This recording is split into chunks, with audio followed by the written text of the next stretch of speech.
Our YouTube channel global science IQ। तो सबसे पहले हमारे सभी प्यारे प्यारे स्टूडेंट्स को हमारा प्यार भरा नमस्कार। आज हम आपके लिए जो बहुलक का वर्गीकरण करा रहे थे, जिसमें हमने आपको योगात्मक बहुलक पढ़ा दिया था, उसी का सेकेंड पार्ट लेकर के आए हैं, जिसमें हम बात करेंगे संघनन बहुलक पर। ठीक है, योगात यानी कि संश्लेषण के आधार पर बहुलक को दो भागों में बांटा गया था। एक था आपका योगात्मक बहुलक, जिसमें हमने आपको कहीं एक बहुलक पार्ट 1 में पढ़ाई है। ठीक है, ये बहुलक का सेकेंड पार्ट है, जिसमें हम आपको संघनन बहुलक कराएंगे और उसके बाद हम आपको रबड़ के बारे में जानकारी देंगे। ठीक है, क्योंकि वनडे एग्जाम हम किसी को टारगेट रखते हो, सभी के लिए ये बहुलक चैप्टर बहुत ज्यादा कीमती है। ओके, तो सभी विद्यार्थी कॉपी पेन को उठा लेंगे। जैसे जैसे हम पढ़ाते चले, मेरे साथ कॉपी में नोट डाउन करते रहेंगे। तो अब हम देखेंगे सेकंड जो है हमारा संघनन बहुलक। क्या है? संघनन बहुलक।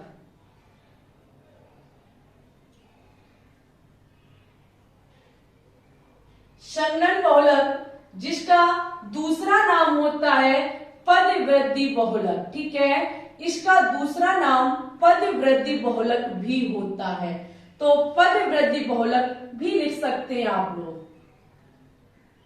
देखो, हमने जो पॉलीमर कल की क्लास में आपको पढ़ाया था, पार्ट 1 में जो हमने कराया था, उसमें हमने पॉलीमर बताया था कि पॉलीमर क्या होता है। उसके बाद सोर्सेस के आधार पर उसका क्लासिफिकेशन किया। उसके बाद हमने सिंथेटिक रूप से इसका क्लासिफिकेशन किया, जिसमें हमने एक पढ़ा था एडिशन वाला। ठीक है, यानी कि युगात्मक बहुलकीकरण कराया था। अब सेकंड जो पढ़ रहे हैं हम, वो है हमारा संघनन बहुलक। संघनन बहुलक बहुत ज्यादा इंपॉर्टेंट है। हमने आपको युगात्मक बहुलक में बोला था कि वहां किसी छोटे अणु का निष्कासन नहीं होता है, लेकिन यहाँ पर छोटे अणु का निष्कासन होता है। ठीक है, छोटा अणु निकलता है यहाँ से, छोटा अणु यहाँ से जरूर निकलता है। अच्छा, छोटे अणु के रूप में यहाँ से क्या निकलेगा?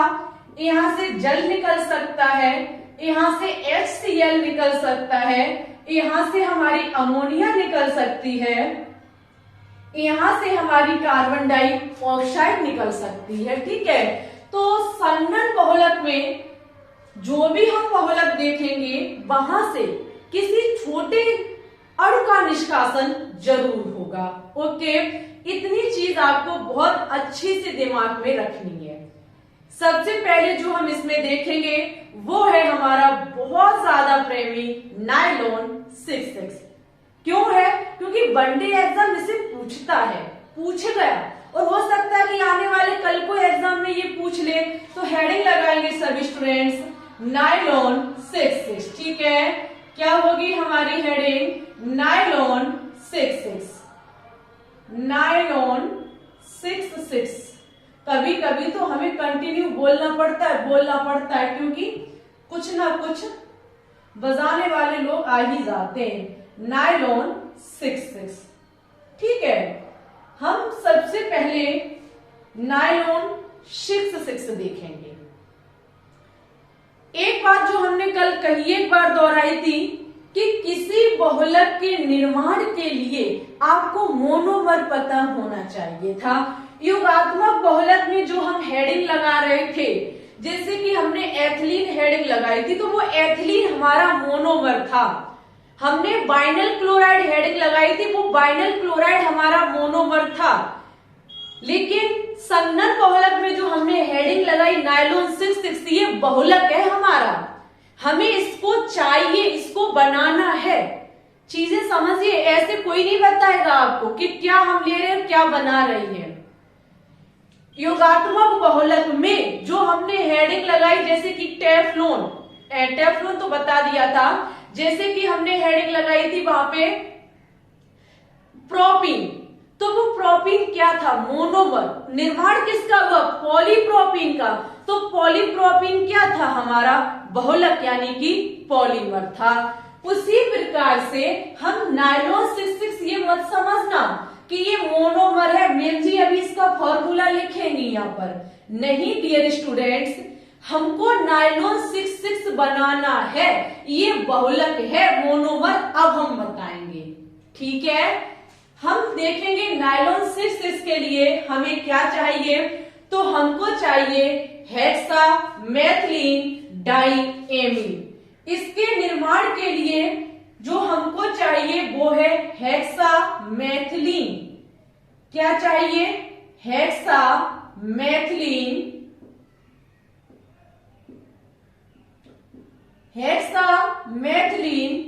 डाइएमीन।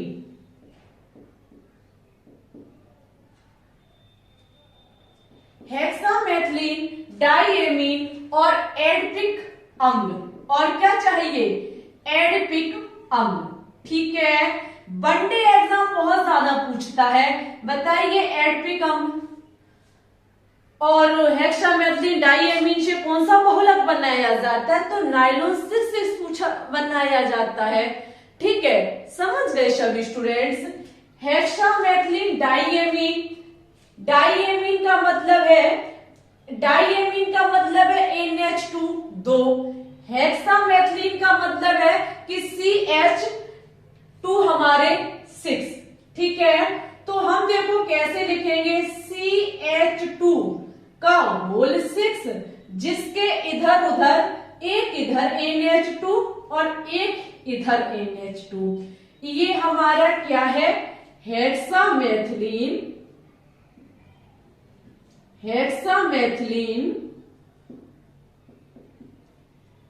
डाइएमीन। ठीक है, ये होता है हमारा हेक्सामेथिलीन डाइएमीन। ठीक है, डाइएमीन।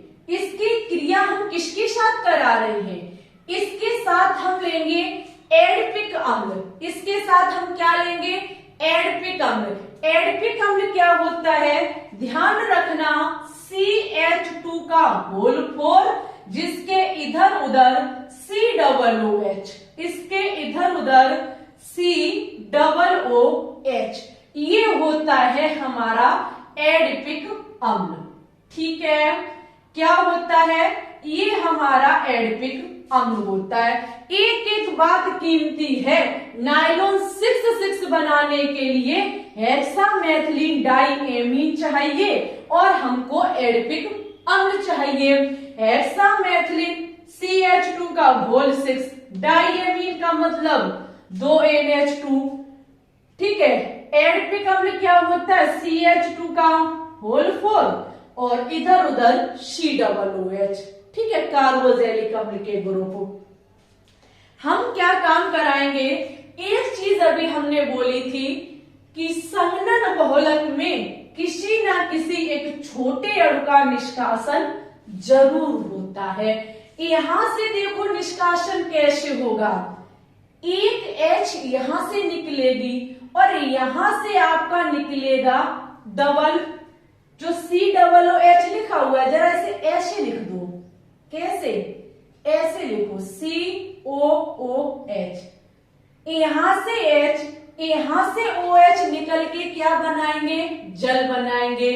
ठीक है, जब ये चीज हमारी निकल जाएगी तो इतनी चीज बनेगी। इतनी जब ये चीज बन गई तो इसको हम उठा के इधर रख दें आकर के, समझो हेक्सामेथिलीन डाइएमीन यहां से उठा के यहां रख दें, तो फिर इधर साइड की H इधर साइड को H के साथ जल बना लेगी, क्योंकि ये हमारी क्या है? मोनोमर है। समझो मेरी बात को, बहुत प्रेम से समझो मेरी बात को। यहां से H, यहां से OH क्रिया करके जल बना लेंगी। ठीक है, जो हमारा नया बनेगा, ओके, हम क्या काम करें? इधर वाले को फिर इधर रख दें आकर के, तो इधर का OH उधर एमीन के H से जल बना लेगा। तो हम मोटे मोटे तौर पर कहें, यहां पर आपका जल का निष्कासन होगा।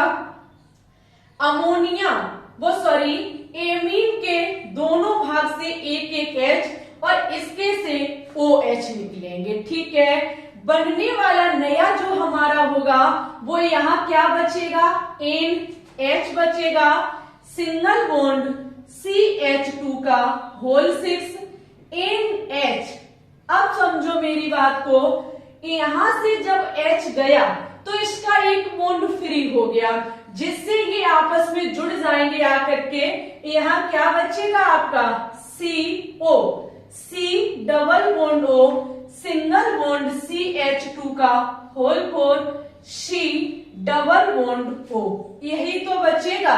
हम इधर अगर इसे n टाइम ले रहे हैं तो बनेगा भी क्या हमारा, इधर इसका एक बॉन्ड फ्री हो जाएगा, ठीक है, n टाइम। ओके, समझ गए सभी स्टूडेंट्स। अगर हम इसकी कहीं एक मोनोमर की इकाइयां ले लेंगे तो इस प्रकार से ये आपस में जुड़ते जाएंगे, ये इस प्रकार से आपस में जुड़ते जाएंगे, क्योंकि एक H के जाने से इसका बॉन्ड फ्री हो गया। यहां से जाने से बॉन्ड फ्री हुआ था तो इसने तो CO से बॉन्ड बना लिया, इसके पास अभी कोई है नहीं। अगर ये दूसरा आ जाएगा तो ये उसके साथ बॉन्डिंग बना लेगा और ये हमारा होता रहेगा कब तक, कोई लिमिट नहीं। यहाँ पे हम कह सकते हैं n टाइम तक, ठीक है। ये जो बनके तैयार हुआ है वो क्या है, नायलॉन 6 क्या है हमारा, नायलॉन 6, ठीक है। एक बार सभी स्टूडेंट्स इसकी स्क्रीनशॉट ले लेंगे, इसका मोनोमर दिमाग में रखेंगे, हेक्सामेथिलीन डाइएमीन, ओके, एडपिक अम्ल। कुछ नहीं होता है, जल निकलता है, एमीन से HH, कार्बोजेनिक अम्ल से OH, बस यहां से जल निष्कासन होता है। चाहे तो यहां -n टाइम जल भी लिख लीजिए, संघनन बहुलकीयकरण होता है। एक बार इसकी स्क्रीनशॉट ले लीजिए। चलिए, अब हम नायलॉन 6 देख लिया, तो अब हम देखेंगे संघनन बहुलक। सेकंड इसमें हमको देखना होता है नायलॉन 6। अभी नायलॉन 6 था, अब हम क्या देखेंगे, नायलॉन 6। हेडिंग लगाइए सभी स्टूडेंट्स, नायलॉन 6, नायलॉन 6। नायलॉन 6 बहुत ज्यादा सरल है आप लोगों के लिए। नायलॉन 6 का जो मोनोमर होता है वो है हमारा कैप्रोलैक्टम। क्या है हमारा, कैप्रोलैक्टम,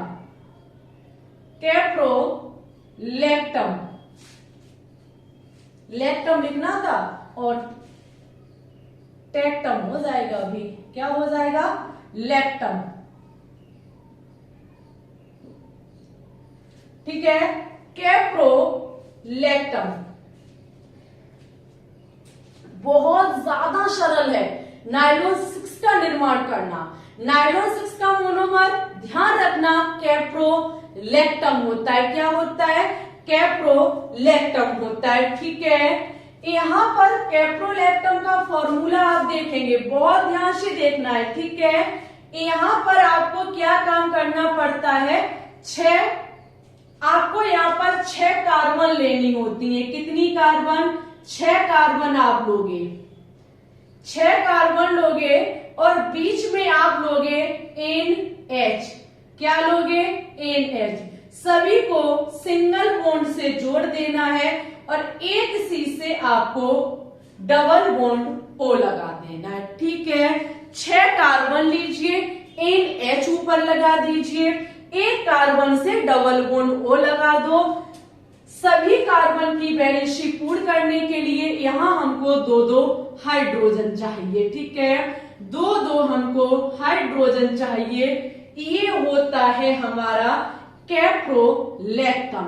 क्या होता है, कैप्रोलैक्टम, ठीक है। यही तो होता है कैप्रोलैक्टम।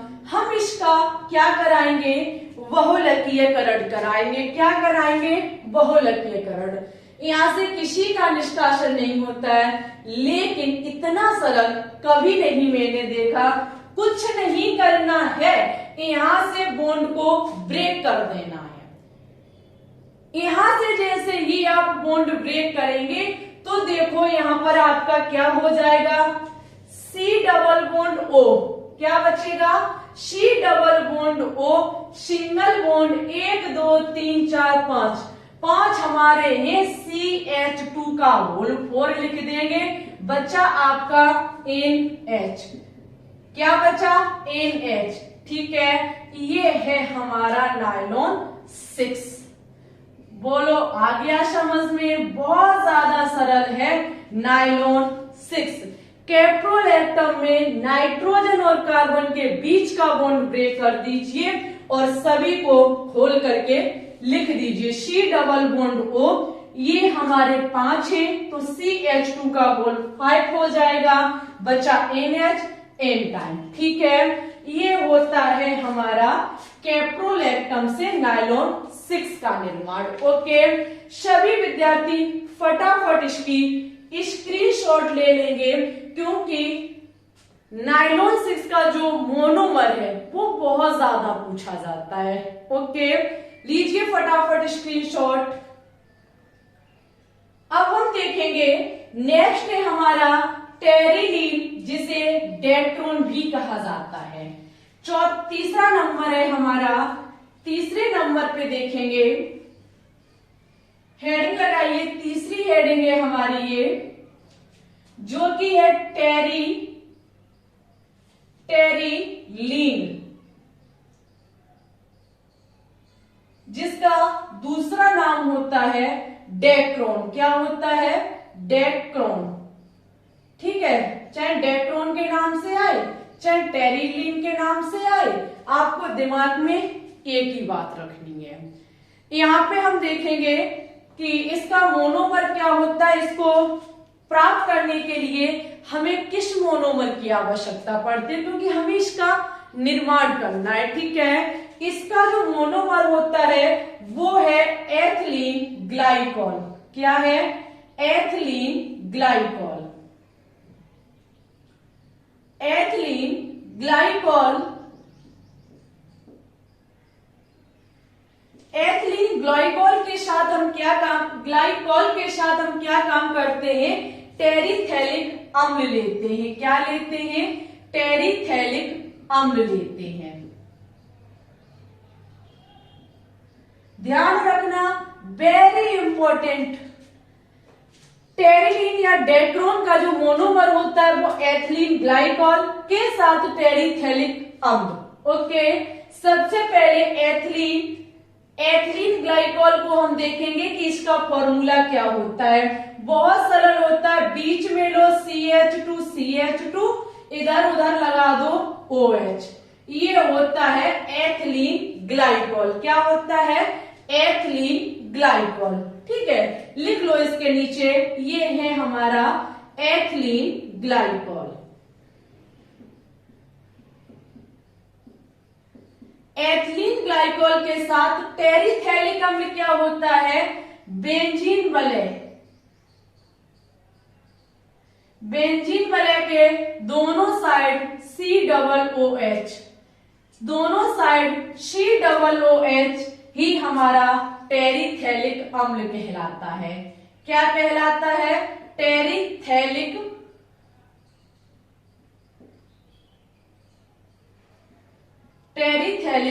अम्ल होता है।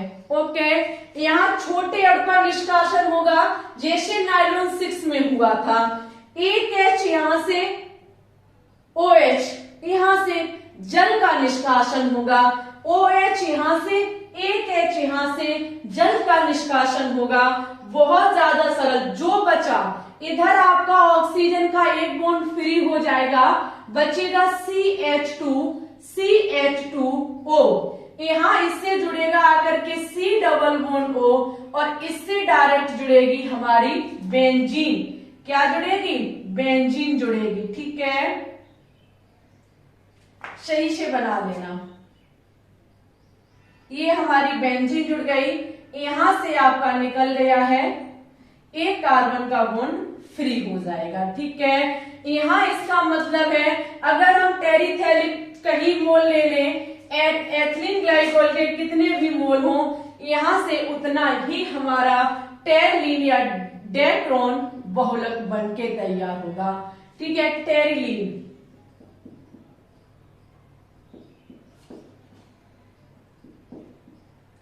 निष्कासन किसका होगा? जल का निष्कासन होगा। ठीक है, समझ गए। एथिलीन ग्लाइकॉल का फॉर्मूला टेरिथैलिक, जल निकाल दीजिए, OH से HCOOH से OH, यहां से जल निकलेगा, बचेगा CO, ये रहा हमारा CO। ठीक है, H हट गई यहां से, ये आपस में जुड़ गए, ऐसा इधर हुआ, OH निकल गया, इस H के साथ जल बना लिया उसने, एक बॉन्ड इसका इधर फ्री हो गया, एक बॉन्ड इसका फ्री हो गया। आगे हमारे इधर भी जुड़ सकते, इधर भी जुड़ सकते, एक लंबी चेन का निर्माण हो सकता है। ठीक है, बहुलक उच्च अड़भार वाले होते हैं। बहुलक कैसे होते हैं? उच्च अड़भार वाले होते हैं। ओके, यहाँ पर कोई पता नहीं है कि कितने अणु आपस में जुड़ सकते, इसलिए होल एन लगा दिया जाता है अनंत तक। ठीक है, फटाफट इसकी स्क्रीनशॉट लेंगे सभी स्टूडेंट्स। हम शन्नन बहुलक के चौथे पॉइंट पे बात करेंगे। बहुत इजी बना दिया हमने आपके लिए चैप्टर, इतनी सरल तरीका से आपको कोई नहीं बताएगा। ठीक है, अभी भी समझ में ना आए तो बताइएगा कमेंट बॉक्स में। नेक्स्ट हेडिंग लगाएंगे सभी स्टूडेंट्स, जो कि है हमारा शन्नन बहुलक का लास्ट, वेकेलाइट। देखो, वेकेलाइट का कोई भी वनडे एग्जाम आपसे सूत्र नहीं पूछता है, ना ही आपसे ये कहेगा कि हमें बना करके दिखाओ, नहीं पूछता है। इसलिए इसके लिए ओनली इतना याद रखना है, वेकेलाइट का जो मोनोमर होता है वो फिनॉल और फॉर्मल्डिहाइड होता है। ठीक है, यही बस आपसे वनडे एग्जाम पूछता है, इसका मोनोमर पूछता है। तो वेकेलाइट का जो एकलक इकाई मोनोमर होती है वो फिनॉल और फॉर्मल्डिहाइड होती है। ठीक है, यही हमारे 4 टाइप थे शन्नन बहुलक के। अगर आपको समझ में आए हो तो प्लीज वीडियो को एक बार लाइक कर दीजिए, प्लीज लाइक कर दीजिए। शेयर ना किया हो दोस्तों के साथ तो शेयर कर दीजिए। अब हम बात करेंगे रबड़ के बारे में। ठीक है, फटाफट एक बार चीजों को रिवाइज कर लीजिए, 2 मिनट का आपके पास समय है। हम बात करेंगे रबड़ के बहुलक। ठीक है, रबड़ के बहुलक में हम आपको कहीं एक पढ़ाएंगे, जैसे कि प्राकृतिक रबड़ हुई, आपकी ब्यूना एस हुई, ब्यूना एन हुई, न्यूप्रीन हुई, कहीं एक रबड़ों के बारे में पढ़ाएंगे। सबसे पहले हम इसमें देखेंगे नेचुरल रबर यानी कि प्राकृतिक रबड़। ठीक है, अगर हम प्राकृतिक रबड़ की बात करें तो सबसे ज्यादा इसमें जो कीमती पार्ट है वो है इसका मोनोमर। क्या है? मोनोमर। क्योंकि वनडे एग्जाम हम किसी को भी देखें तो सबसे ज्यादा पूछा जाता है कि प्राकृतिक रबड़ की एकलक इकाई बताइए। एकलक इकाई का मतलब होता है मोनोमर। तो सबसे पहले हम इसका मोनोमर देखेंगे, एकलक इकाई देखेंगे। ठीक है, प्राकृतिक रबड़ का जो एकलक होता है वो आइसोप्रीन है। क्या है? आइसोप्रीन। मोस्ट इंपॉर्टेंट हमारा आइसोप्रीन, क्योंकि पूछा जाता है, आइसोप्रीन बहुत ज्यादा पूछा जाता है। आइसोप्रीन के अगर IUPAC की नाम की बात करें तो इसका होता है 2-मेथिल ब्यूटा 1,3 डाई।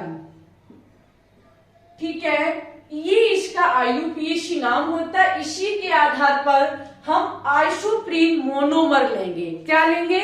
आइसोप्रीन मोनोमर, जिससे हम किसका निर्माण करेंगे? प्राकृतिक रबड़ यानी कि नेचुरल रबर का निर्माण करेंगे। तो इसके अकॉर्डिंग हम देखेंगे 2-मेथिल ब्यूटा। ब्यूटा का मतलब 4 कार्बन। ठीक है, 1 2 3 4। दूसरे कार्बन पर मेथिल लगा हुआ है, पहले कार्बन पर और तीसरे कार्बन पर डबल बॉन्ड है। शेष में हम हाइड्रोजन को बैलेंस कर देंगे। ठीक है, सभी में हम क्या काम करेंगे, हाइड्रोजन को बैलेंस कर देंगे। हो गई हमारी हाइड्रोजन बैलेंस। हम क्या काम करेंगे, यहाँ पे जैसे हम योगात्मक बहुलक में देख रहे थे वैसे यहाँ भी हमको डबल बॉन्ड ब्रेक करना होगा, पाई बॉन्ड तोड़ना होगा। जब हम पाई बॉन्ड तोड़ेंगे तो हमारा होगा CH2 single bond C, single bond CH, single bond CH2 और यहां लगा हुआ है CH3। हमने डबल बॉन्ड को ब्रेक किया। जब हमने डबल बॉन्ड को ब्रेक किया तो एक बॉन्ड इसका खाली हो गया, देखो ना 4, और एक बॉन्ड इसका खाली हो गया। ये आपस में बॉन्ड बना लेंगे।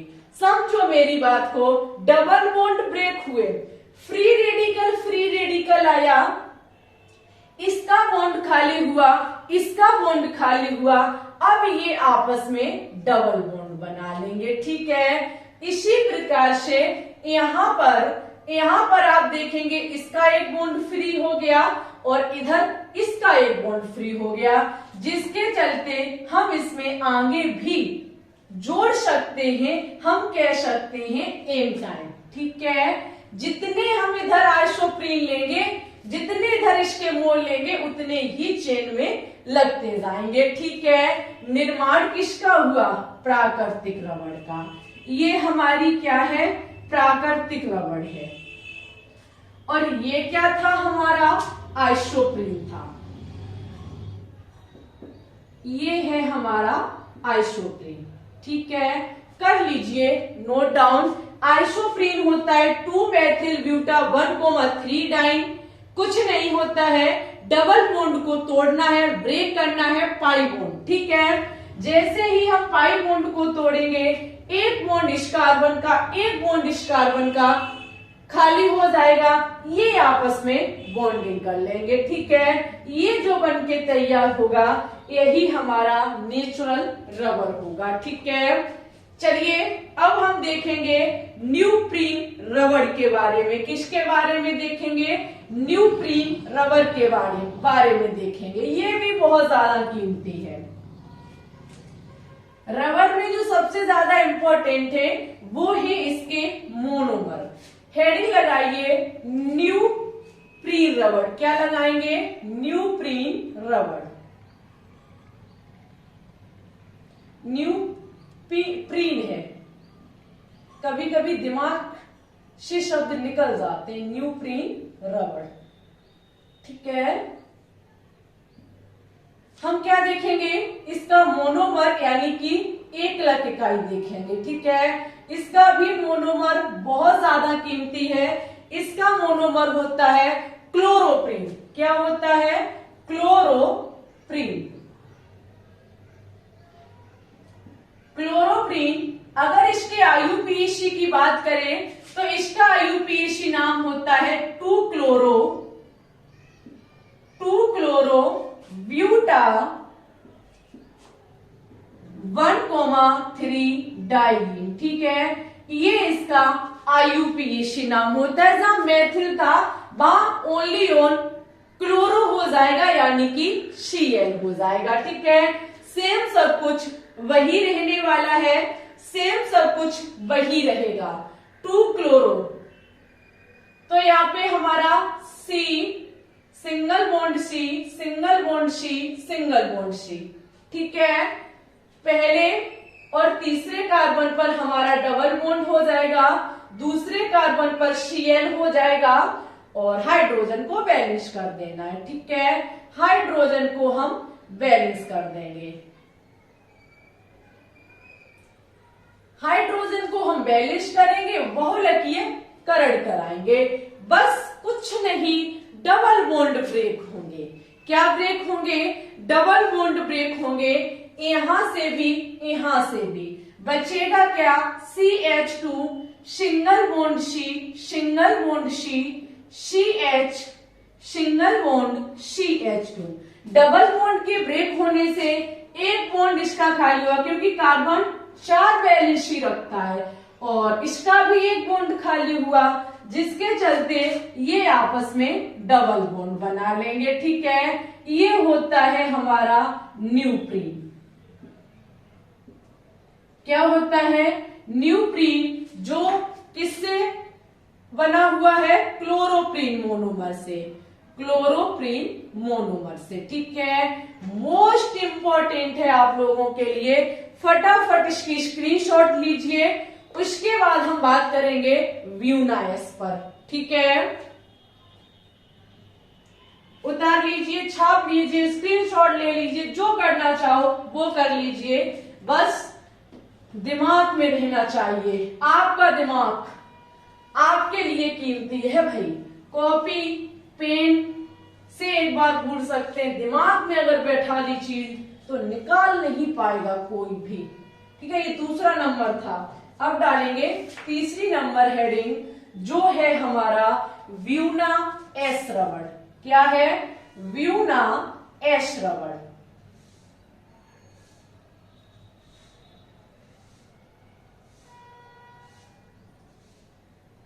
जो तीसरी नंबर हेडिंग है व्यूना एस रबड़।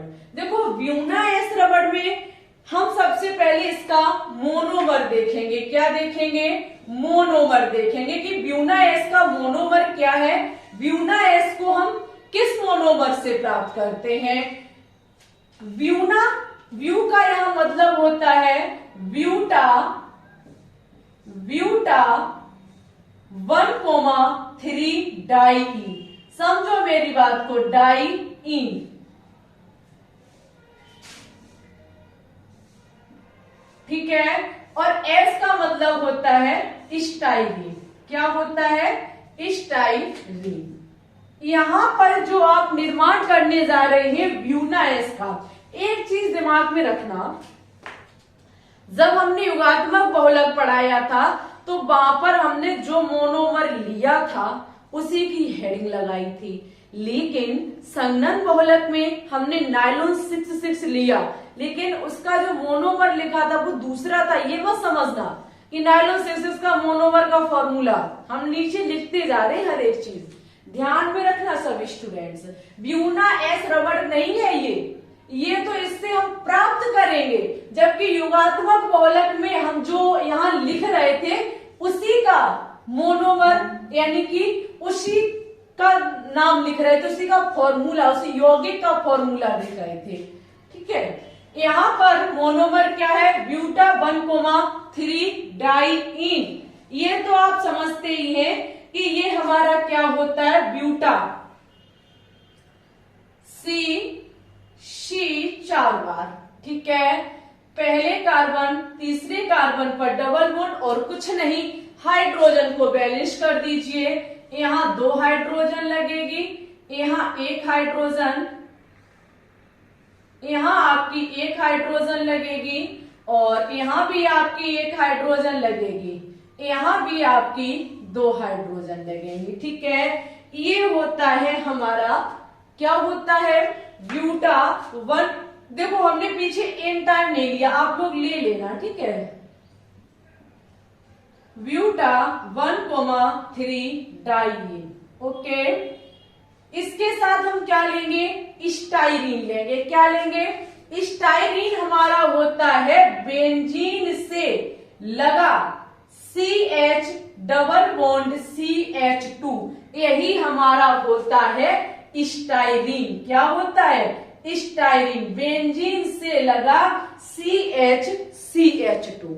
ओके, यहां देखो क्या होता है, यहां आपका कुछ अलग होता है। यहां से आपका क्या काम होगा? यहां से सबसे पहले ब्यूटा 1,3 डाइइन से आपके डबल बॉन्ड ब्रेक होंगे। क्या ब्रेक होंगे?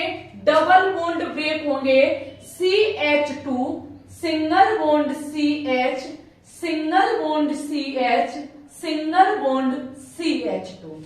जैसे ही डबल बॉन्ड ब्रेक हुआ वैसे ही इन दोनों कार्बन का एक एक बॉन्ड फ्री हो गया। एक एक बॉन्ड फ्री हुआ, यहाँ पर डबल बॉन्ड बना लेंगे। यहाँ देखेंगे इन दोनों का भी एक एक बॉन्ड फ्री हो गया। समझो मेरी बात को बहुत गहराई से, जैसा अभी पीछे हो रहा था वैसा ही यहाँ हुआ। यहाँ इसके डबल बॉन्ड ब्रेक होने से इस कार्बन इस सभी के एक एक बॉन्ड फ्री हो गए। तो हमने इन कार्बनों के बीच बॉन्ड फ्री होने से डबल बॉन्ड बना दिया। अब इनके बीच इतनी दूरी से थोड़ी बना लेंगे। अब यहाँ पर देखो क्या काम होगा, यहाँ पर इस कार्बन के बीच का बॉन्ड फ्री हो जाएगा। इस कार्बन के बॉन्ड जैसे ही फ्री होगा वैसे ही ये कार्बन का जो जैसे इसका बॉन्ड फ्री होगा तो इसका एक बॉन्ड मतलब इसका ब्रेक होगा, इसका एक बॉन्ड फ्री हो जाएगा, इसका एक बॉन्ड फ्री हो जाएगा। ये वाला जो आएगा वो इधर आकर के कनेक्ट हो जाएगा। कैसे? CH2 इसका भी एक बॉन्ड फ्री, ये रहा, नीचे आपका C6H5 जुड़ जाएगा। ठीक है, बॉन्ड इधर भी फ्री है, इधर भी फ्री है, आगे और भी लग सकते हैं।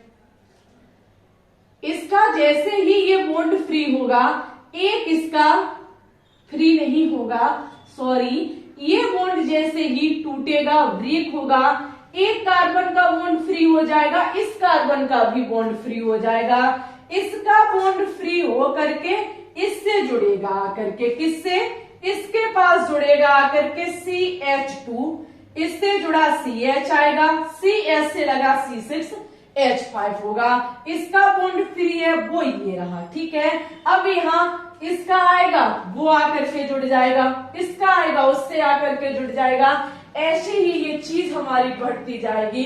जो निर्माण हुआ वो है हमारा व्यूना एश। क्या है प्रिय स्टूडेंट्स?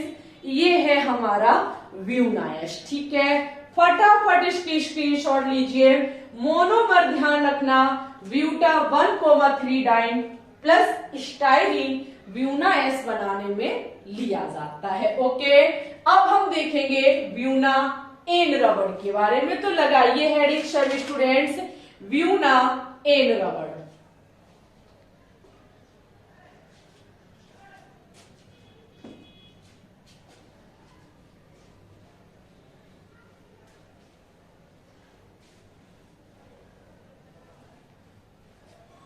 नेक्स्ट हेडिंग है हमारी व्यूना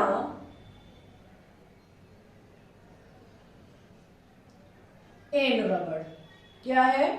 व्यूना एन रबड़। देखो हम इसका मोनोमर देखेंगे सबसे पहले।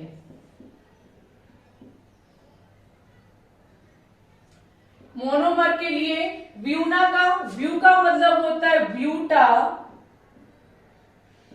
1,3 डाई इन। ठीक है, जबकि अगर एन की बात करें तो एन का मतलब होता है एक्रिलोनाइट्राइल, जो आपने योगात्मक में पढ़ा था, एक्रिलोनाइट्राइल। ये ई बनी हुई है। ठीक है, एक्रिलोनाइट्राइल। ठीक है, ये आपने पढ़ रखा है। ब्यूटा 1,3 डाई, बहुत ज्यादा सरल, अभी बनाया था। CH2 double bond CH double bond CH2, यही तो होता है ब्यूटा 1,3 डाई। ठीक है, ओके, इसके साथ हम क्या काम करते हैं? एक्रिलोनाइट्राइल लेते हैं। क्या हमारा होता है? CH2 डबल बॉन्ड CH, यही तो होता है एक्रिलोनाइट्राइल। एक चीज हम बार बार भूल रहे हैं, एन टाइम लगा लेना पीछे। ठीक है, एक आधे में छोड़ दिया हो तो। एक्रिलोनाइट्राइल, जैसे अभी आपने व्यूना एश में देखा था वैसे ही कुछ यहां भी होता है। आपका क्या होगा प्यारे स्टूडेंट्स? सबसे पहले ये डबल बॉन्ड ब्रेक होंगे, डबल बॉन्ड ब्रेक होंगे। CH2 single bond CH, single bond CH, single bond CH2। ठीक है। डबल बॉन्ड ब्रेक होने से इधर भी इसका बॉन्ड फ्री हुआ, इसका भी बॉन्ड फ्री हुआ, इन दोनों का फ्री हुआ, तो इन दोनों ने आपस में डबल बॉन्ड बना लिया। ठीक है, अब इसका बॉन्ड ब्रेक होगा, इसके बॉन्ड ब्रेक होने से इसका एक बॉन्ड फ्री होगा, इसका भी एक बॉन्ड फ्री होगा, तो ये आएगा, इसके पास जुड़ेगा आकर के CH2, CH का बॉन्ड फ्री ये हो गया, ये लगा हमारा CN। ठीक है, ये है हमारा ब्यूना N।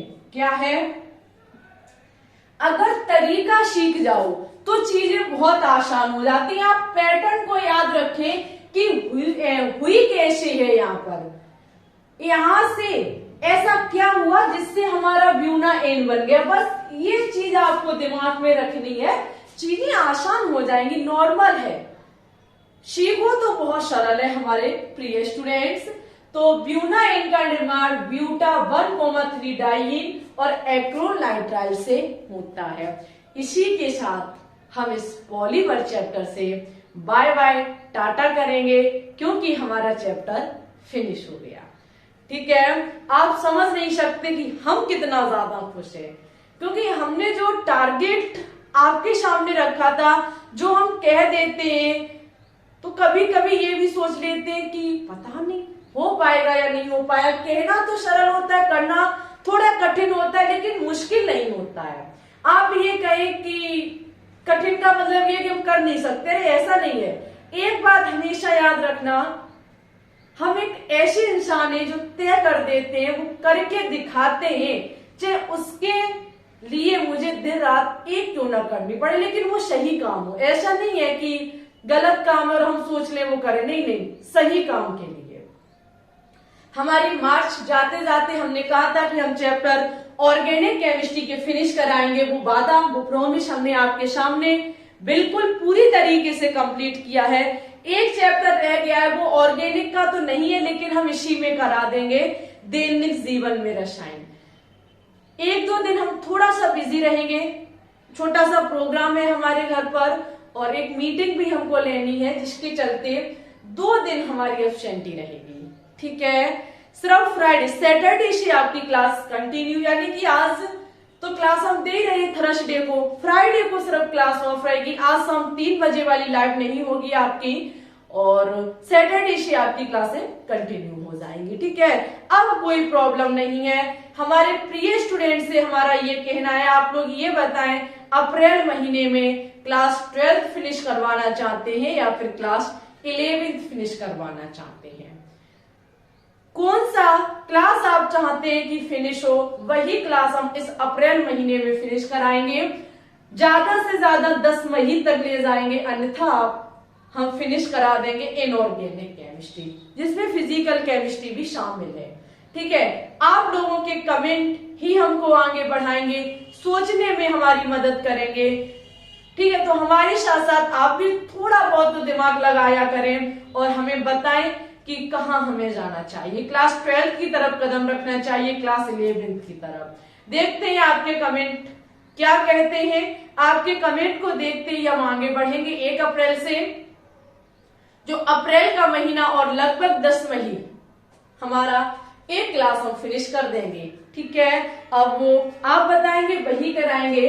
और कैसी लगी क्लास, कैसा लगा ये चैप्टर, जरूर बताइएगा। इसी के साथ इस वीडियो को लाइक, शेयर और चैनल पे न्यू है तो चैनल को भी सब्सक्राइब कर लेंगे। ठीक है, हमारी लगातार आपसे कहनी है कि टेलीग्राम चैनल जरूर से ज्वाइन कर लीजिए, ग्लोबल साइंस IQ सर्च करना मिल जाएगा। ठीक है, और फ्राइडे को जब क्लास नहीं होगी तो हम सोच रहे हैं वहां लगभग 3 क्लासों की हम PDF शेयर करना चाहते हैं, तो करेंगे। तो आप लोग कृपया करके जरूर से ज्वाइन कर लें टेलीग्राम चैनल। PDF का अगर मजा उठाना चाहते हैं तो ठीक है, कमेंट बॉक्स में कमेंट करके बताइएगा कि क्लास कैसी लगी।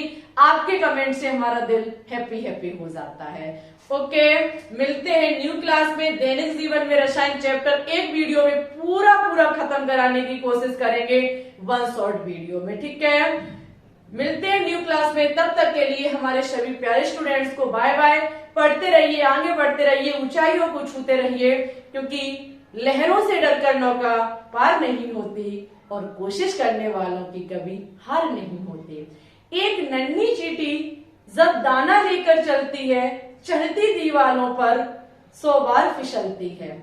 चढ़कर गिरना, गिरकर चढ़ना ना अखरता है, आखिर उसकी मेहनत बेकार नहीं होती और कोशिश करने वालों की कभी हार नहीं होती। इसी के साथ पढ़ते रहिए सभी स्टूडेंट्स को। बहुत बहुत धन्यवाद क्लास अंत तक देखने के लिए। Okay, all the best.